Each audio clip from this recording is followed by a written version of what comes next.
mind about 6 weeks ago, so that certainly feels like a possibility here. Many have projected that Jeremiah Love might fall all this way. I'd seen him projected to the Commanders multiple times. Here comes the commissioner with a pair of Hall of Famers on either side to announce the 7th pick in this year's draft.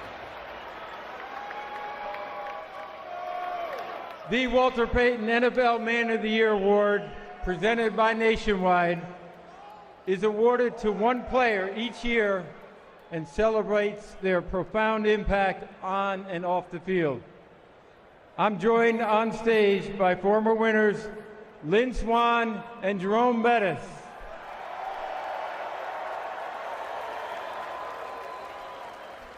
And the league welcomed its newest member to the prestigious club 2 months ago, Super Bowl champion and 6-time All-Pro Bobby Wagner.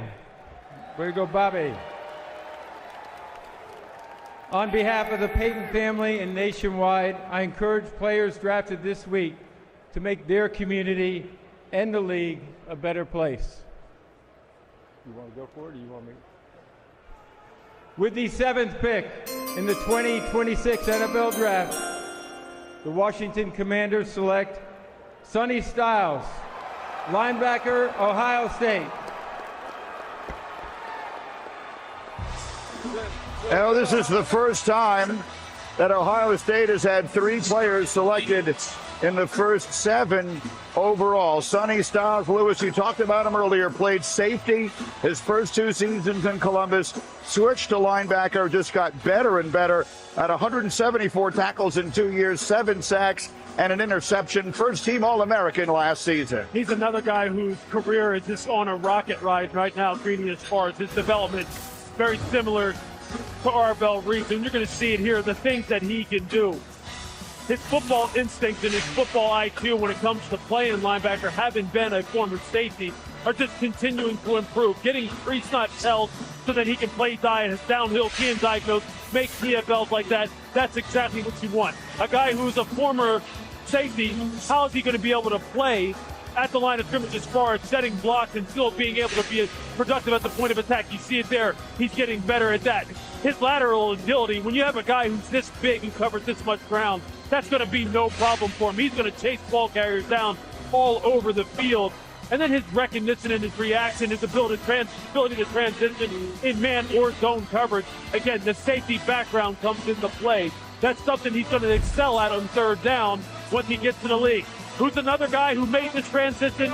The great Hall of Famer Brian Urlacher, who played that robber position in those 3 safeties looked at New Mexico, transitioned into being one of the great linebackers with his height, his weight. As far as the sack number, he got after the quarterback his first year at all fall, had 6 sacks in 2024. He had 2 in the playoffs, 1 against Texas and 1 at Notre Dame. Now, he only had 1 sack this past season. He showed 2 years ago he could give you that pass rush. He is a tremendously talented player with so many versatile, mobile, athletic quarterbacks. This kid can track you down. They get the 4th best player, in my opinion, with 7th pick. Great choice for Washington. Of course, his dad, Lorenzo Styles, was also a great player at Ohio State. Marriott Bonvoy takes us down to Laura and Sonny Styles.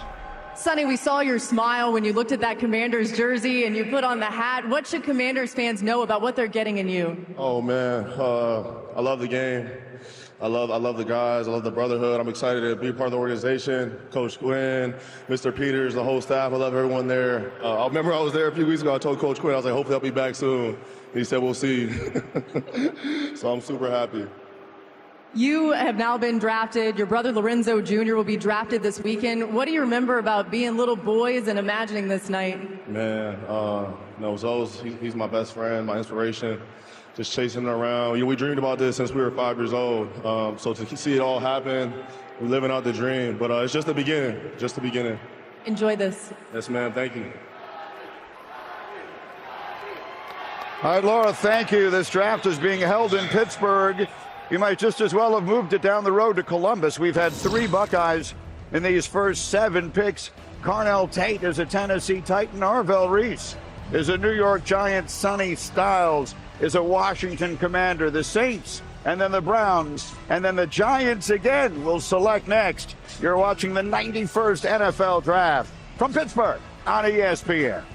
center. And Mekhi Lemon, boy, he plays fair. Love the kid. He also has return skills. All right, the New Orleans Saints selection is in, and the commissioner, I am told, is making his way to the stage right now to announce it with the 8th selection in this draft. The Browns will come behind them, having traded back with Kansas City a bit earlier. Then the Giants will make their 2nd pick of the night. But here comes New Orleans and the commissioner, Roger Goodell, ready with the announcement.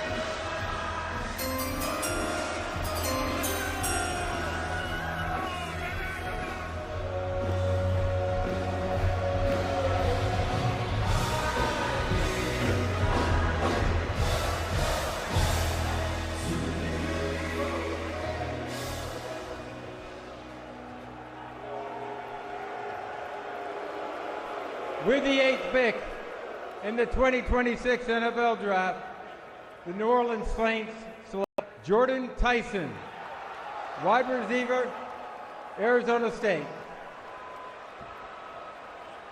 Oh, there you go. The talent is unquestionable. Injuries are the only questions. We know about the torn ligaments in 22, the hamstring that lingered into the combine, but he was spectacular when he was on the field. All Big 12 each of the last 2 years at Arizona State, 136 catches, 18 touchdowns, Mel, and he rushed for another. He is a talented football player. He was my clear #1 wide receiver in this draft. You think about where he can be if he stays healthy. He had some durability issues during his career, but if he stays healthy, he can be a dynamic performer. I thought Kansas City would look at him. They pass, and it allows Tyler Shuck. Lewis, Tyler Shuck's your guy. How about Jordan Tyson becoming the #1 wideout? Guess what? You think about Chris Olave, right? You learn a lot from Olave. Jordan Tyson can make any catch you ask him to make. He can go high, he can go low. He's tremendous after the catch, guys. Love this football player. Hey, he had a hamstring. He tried to play through a hamstring and injured the other hamstring. Why? Because he's so competitive. What did Kenny Dillingham say? I had to try to protect Tyson from Tyson because he wouldn't get off the field. He didn't have a chance to rest him. He never ran him. He stays healthy. Here's the thing I'll say about the injury is everybody's concerned. When you play in the National Football League, the injury rate is 100%. It's not if you're going to get hurt, it's when. Everybody's going to get hurt. You just hope it's not a catastrophic injury. I'm not concerned. He's the most talented wide receiver in the draft. He gives you vibes, Greeny, of Odell Beckham Jr. He can catch the football with ease. He's explosive, and he can make big plays from anywhere on the field. Hines Ward did. Hines Ward coached Jordan Tyson. This kid's ready for the National Football League. Guys, I wonder if you can see the emotion in the face there of Jordan Tyson, who was overcome on his way to the stage. What a moment, and what a reminder of what this night is about. Of course, it's about what the Saints are going to have in him as a football player, but it's also about the culmination of a lifetime of work, and you see it all coming out in Jordan Tyson as he made that walk. Look, full stop. This is the best wide receiver in the draft. Look, I love Carnell Tate. We all love Carnell Tate. We all love Mekhi Lemon. We all love Denzel Boston. This guy right here is a problem. He is big. He is super, super explosive. He is tough. He can run every route. He can play all 3 positions. He can play the Z, the X, the slot. I'm just telling you now. Him, Chris Olave, Travis Etienne, Tyler Shuck is sitting there going, oh yeah, buddy. We're on, here comes the Saints now. This is a nice draft pick. Kellen Moore's got to be ecstatic that this kid is sitting there for them to pick. And here's the thing about it, Greeny. You see that emotion? Because all through the draft process, all we kept saying, he's injury prone. Everybody tried to knock this young man down because of the injury. So that emotion coming out is somebody believed in him when everybody during the process says they weren't. And I love that for him. Let's hear from him. Marriott Bonvoy takes us down to Laura, who's standing by with Jordan Tyson. Jordan, you're out here singing. We saw you overcome with emotion as you were making the walk. What were you thinking in those moments? I'm just so thankful, so blessed. The Lord's doing work on me. He's not done. We're just going to keep this thing rolling. I'm going to give it my all, and that's all I can do. What can you say to those out there who may deal with adversity, injuries in this game, some of the things that you've handled about perseverance? The Lord said it's going to be hard, and you have to persevere. Life is not easy. Keep going, boy. You got it. You strong. I promise you, you're so strong. Just keep going. You got it. Congratulations. What a moment.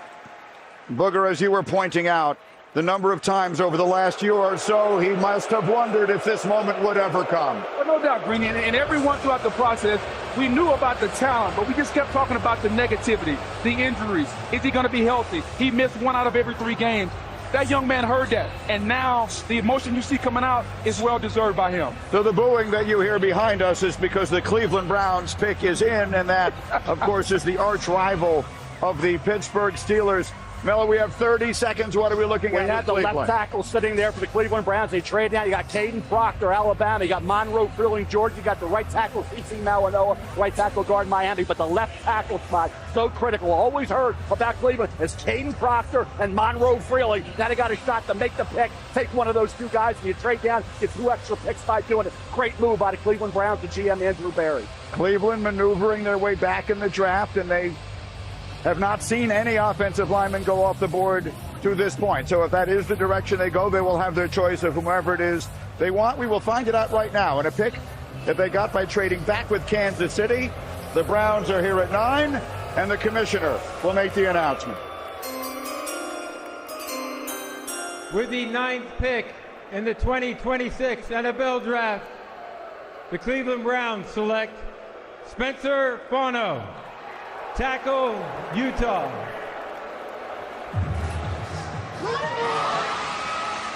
And there he is, the first offensive lineman off the board in this class.